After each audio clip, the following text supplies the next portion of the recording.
ಬುರುಡೆ case ತನಿಖೆ ಮತ್ತಷ್ಟು ಬಿರುಸು. ಬೆಳ್ತಂಗಡಿ ತಾಲೂಕು ಆಸ್ಪತ್ರೆಯಲ್ಲಿ ಚಿನ್ನಯ್ಯನಿಗೆ ಮೆಡಿಕಲ್ ಟೆಸ್ಟ್. ಕೆಲವೇ ಕ್ಷಣಗಳಲ್ಲಿ ನ್ಯಾಯಾಲಯಕ್ಕೆ ಹಾಜರುಪಡಿಸಲಿದೆ ಎಸ್ಐಟಿ.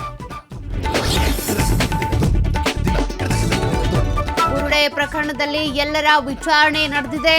ಸೆಂಥಿಲ್ ಮನೆ ಮೆಟ್ಟಿಲು ಹತ್ತೋದು ಎಸ್ಐಟಿಗೆ ಕಷ್ಟವೆಂದ ಜನಾರ್ದನ ರೆಡ್ಡಿ. ತನಿಖೆಯನ್ನ ಎನ್ಐಎಗೆ ಕೊಡಬೇಕು ಅಂತ ಒತ್ತಾಯ. ಬ್ಯಾಲೆಟ್ ಪೇಪರ್ ಬಳಕೆಗೆ ಮತ್ತೆ ಸಿಎಂ ಸಮರ್ಥನೆ. ಬಿಜೆಪಿ ಅವರಿಗೆ ಬ್ಯಾಲೆಟ್ ಪೇಪರ್ ಅಂದ್ರೆ ಯಾಕೆ ಭಯ? ಮುಂದುವರಿದ ದೇಶಗಳೇ ಬ್ಯಾಲೆಟ್ ಪೇಪರ್ ಅಳವಡಿಸಿವೆ ಎಂದ ಸಿದ್ದರಾಮಯ್ಯ. ಡಿಸಿಸಿ ಬ್ಯಾಂಕ್ ಚುನಾವಣೆ ಮತ್ತಷ್ಟು ರೋಚಕ. ಬೆಳಗಾವಿಯಲ್ಲಿ ಜೋರಾಯಿತು ಪ್ರತಿಜ್ಞೆ ಪಾಲಿಟಿಕ್ಸ್. ಕತ್ತಿ ಕುಟುಂಬವನ್ನೇ ಬೆಂಬಲಿಸುವುದಾಗಿ ಗ್ರಾಮಸ್ಥರ ಪ್ರತಿಜ್ಞೆ.